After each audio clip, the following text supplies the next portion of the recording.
I was thinking about I sent a response to Rachel on the N word. You can check it out. And I got thinking after giving that response. And if you want to hear that, you can check that out. I also did N word part 1 and part 2. You might want to listen to those two first before you go to that one. But anyway, I was thinking about, the great divide between African American people and that sort of thing. I mean, this is basically like I'm going to talk about African American people, those who are not. I guess this is general FYI. But there's a great divide. There's the African Americans, what I like to call, and then there's the ghetto. You know what I mean? And fortunately, the ghetto has the loudest megaphone and the bright HD TV, which is funny. You know what I mean? They're shown because they're more interesting. And I ain't gonna front, they are more interesting. Because if you look at something like my life, my friend's life, it's gonna be pretty much like yours.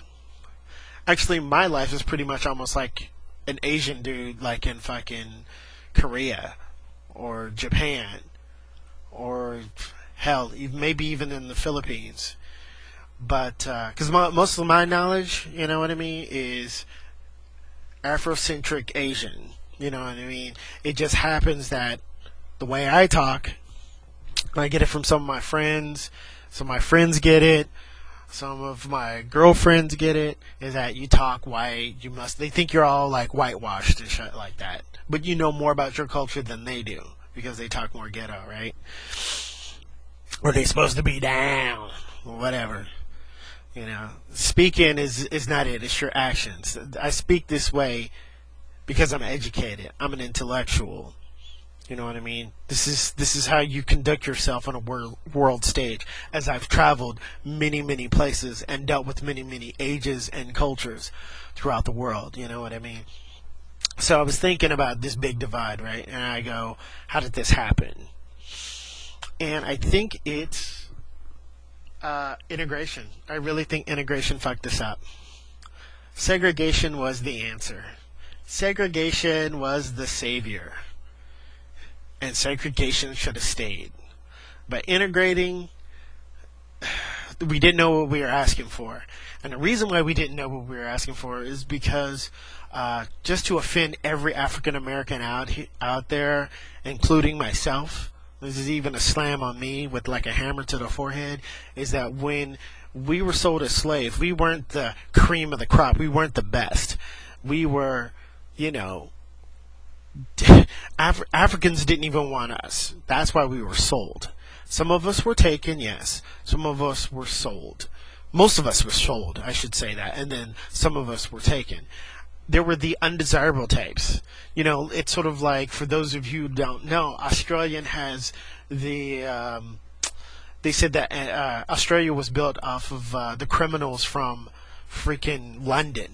And so that whole that whole mentality is a bunch of pirates, bandits, mercenaries, criminals, con artists, rapists, pedophiles, like all from London. They just took all of the ones there less desirables and threw them over to Australia. And look, there's Sydney, and there's this metropolis came all of a sudden. So the same thing, a little different, happened with African Americans. So we were the worst. And some of them were even war criminals and things like that. As war criminals from another tribe, sold into bondage, and we're over here, and we were we had to start from literally the bottom of the bottom. I mean, you heard the bottom of the barrel. I mean, we were freaking under the dirt. Then we have to touch the barrel to get up. You know what I mean? So as the decades went by and the centuries went by, we thought that it was better on the other side of the fence. So we wanted what Caucasians wanted, because we didn't know any better, because we weren't educated enough. So we wanted to integrate. We wanted to hold hands like Martin Luther King and say kumbaya, yada yada yada. There was a few of us who kind of, I think, had a better answer. and that was Malcolm X and Marcus Garvey. Look up those two dudes. I think they kind of had the right idea. Not the militant part. If you look at the socio-economic part and what they were trying to do as far as creating a black nation, because think about everybody else. Even Latin America, Mexicans, whatever you want to say, they got their own country. It's not the best, but they got their own fucking country and their own shit. You know what I mean? Same thing. People from India, same thing. I'm actually jealous of that shit. People from Korea, people from China, people from the Philippines. I'm actually jealous of that shit. They talk about Africa. What do they usually talk about? It's usually just like military shit. They show like there's always some military coup going on or what have you. But technically, we're still not connected there. You don't, if you have any Asian friends or know any people from London, those of you who know any, you'll hear them saying like, oh, I'm going to go fly back to, China. Oh, I'm going to fly back to India and visit my parents. Oh, I'm going to fly to, Cuba. I'm going to fly down to Brazil and visit my mother. Some, Brazilian girl will tell me that, and they come back. We don't have that. Segregation was the savior. Why? Well, being in LA has taught me a few things from when I used to live in the South and in the Midwest, is that Asian sticks together pretty tight, and so do Latin Americans and Hispanics, and they're able to build their own infrastructure, and everybody has their job. It's like a mini nation within a state, and we don't have that. I mean, there's K-Town, which is Koreatown. There's Thai Town, things like that. And what I'm saying is they have insurance companies, they have, cell phone companies, their own things. They have their own clothing, they have this and they have that, right? I know it's not fucking Macy's and shit like that, but they have their own network. Like, people, they trust their own people and they do business with their own, and they protect their own, and they have their neighborhoods. Like, my girl's Filipino, right?